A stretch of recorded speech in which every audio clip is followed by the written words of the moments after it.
thinking about this, I've always thought, well, I feel like I have a pretty good sense of what's right and what's wrong, but I also thought that I also always feel like I need to make everybody happy. So I wanted to see what all I did, how I can improve my ethical decision making, and kind of how I could go from there. So when looking back at all our assignments, I figured the best place to start was by having a good professional development plan. I can start with this by making a personal development plan. Through this, we can shape our decision making, who we are as a person. We can learn values as we grow. Personally, when I was looking back at this, I noticed that the values I didn't have the most were that I valued family, friends, and spirituality the most. We can also determine our characteristics with our personal plan. I see myself as a compassionate, caring, and empathetic person. When we make the next step to our professional selves from the personal standpoint, our personal values tend to shape what our professional values are going to be. So when I was looking at this, I often value respect, accountability, loyalty, caring, integrity, things like that. I feel that these values help me shape how I treat my athletes and kind of what I expect in return. When looking next at the organizational values, these are different. There are different values for different people. So when I would look at this, I feel that the best solution often is to find mutual values. Often, the case in healthcare, that ends up being providing the best care to the patient and to help them grow as a person and to help them recover. So after figuring out our values, how are our values gonna shape how we encounter ethical dilemmas, or are we gonna let our values uh, kind of vary from what we thought they would be depending on the ethical dilemma that we faced? So, for instance, in our second part of our signature assignment, we had to watch a couple of different cases that occurred. One of the episodes I watched was the Grey's Anatomy AIDS case. This ended up being what I saw as a case of egoism versus altruism. One subject I thought when watching this video was, are we willing to help a patient even if it means that there's going to be negative feedback, even though we feel that it's right, even if it's an unpopular opinion, but we know it's right? Are we still willing to do that? The patient was not willing to admit that he had homosexual tendencies that caused him to get AIDS, even though this was the correct answer when looking at everything involved.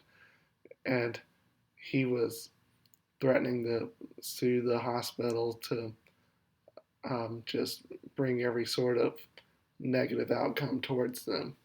This exhibited what was known as psychological egoism, which was the patient was looking out for themselves no matter what, no matter what harm it caused. When looking at this, they can also be seen as displaying ethical egotism, just where a person feels that they can make the best decision for themselves and they don't need anybody else's help. While on the other side of things, the doctors demonstrated a sense of altruism, or they had more of a care for another person than for themselves. They were trying to help and demonstrate a true sense of selflessness.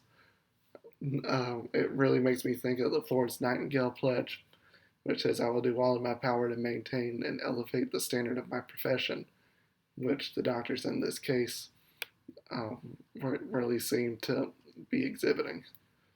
The other ethical dilemma that I looked at was there's an ER episode where a female doctor was told to take care of things on her own, basically, just show that she's more than capable of being able to take care of things herself.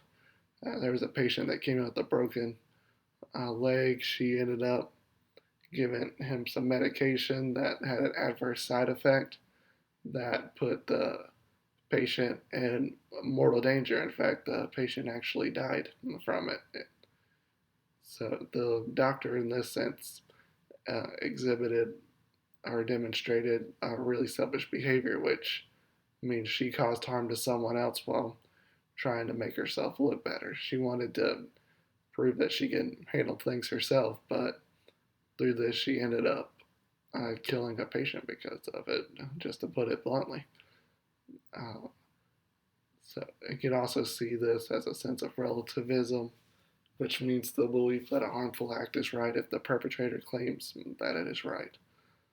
There was also a sense of moral emotions demonstrated in this case, where feelings and intuitions played a major role in ethical decision making and actions, which we can see from this factor.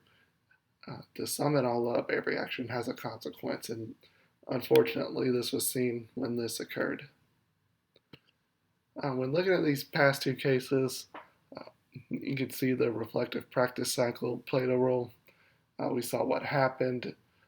Feelings tended to help play into the evaluation, and then the analysis can help determine what made the experience from that. After you analyze what happened and how you could have improved, this is where the conclusion comes in when you decide what you want to improve on. This will help form an action plan of how you will be better and what you will do the next time something occurs. This is a really good tool to have to really help you decide how you're going to let your ethical or your ethics and your values play out in the correct way. So, once we decide how we're able to react to ethical dilemmas, we gotta kind of set up a game plan, set up a team that's going to help us that share the same ethics and values that we may have. A process by which individuals learn the knowledge, skills, values, roles, and attitudes associated with their professional responsibilities is a good way to sum up professional socialization. We need to create a network whenever you're interacting with people. I often think about when I first moved into the role as a high school athletic trainer. I worked with various other outreach athletic trainers where we could ask questions and figure out the best way to work in different situations and resolve ethical dilemmas. I was also able to further help with my create my network by using people at the school, use their experiences and help figure out how they best responded to situations, whether that be asking students, coaches, or the athletic director how this was done in the past. Another key point that'll help is experience. Experience is the best way to learn. Another step is to understand other people's roles, other healthcare professionals' roles, whether that be the orthopedic doctors I work with or the physical therapists that I work with as well. To help us get on the same page and ultimately reach our goal of helping the patient reach their ultimate quality of life.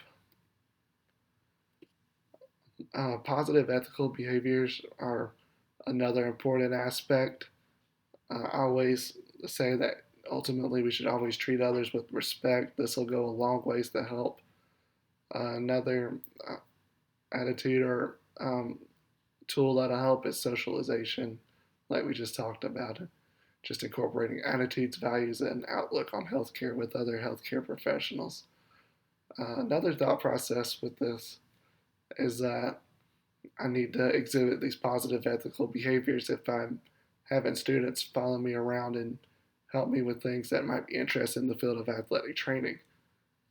So I can introduce students to different healthcare specialists while exhibiting these positive ethical behaviors and demonstrate why teamwork is very important in our profession. So there are ways for me to help students learn more about ethics. One such way is through apprenticeship, where the learner sees the norms of practice as well as the behavior. So, when looking at this, it's important to remember to not be negative towards the students. This will result in them having a negative experience and not learning the things that we would like for them to learn. We also do not need to demonstrate inept behavior. However, we do need to demonstrate to the student how to react in ethical distress and provide a good example, as well as demonstrate good ethical behavior and positive interactions with other people. So, if I'm demonstrating all these, I need to be an effective leader with this. So, when looking at the idea of being an ethical leader, it is good to demonstrate the students how to interact, but it's more important to understand the need to be an ethical leader and really take it to the next level for these students. Being a leader can help increase the knowledge and respect of athletic training. When there are different levels of being a leader that you can be, personally, I see myself as a micro level leader where I'm kind of like a role model in my own work or in small teams, even. And there are also different kinds of leadership that you can exhibit. The one that I felt that I exhibit most is transformational leadership, which is looking to develop others while motivating and inspiring these students and what they might want to do in the future. There are different attributes and behaviors that go into being a good leader, such as charisma or idealized influence. This helps to really make a difference when you have good charisma. The next one is inspirational motivation. You want to create challenges and meaning for your students to really figure out where they are with ethical dilemmas and how best they would resolve something.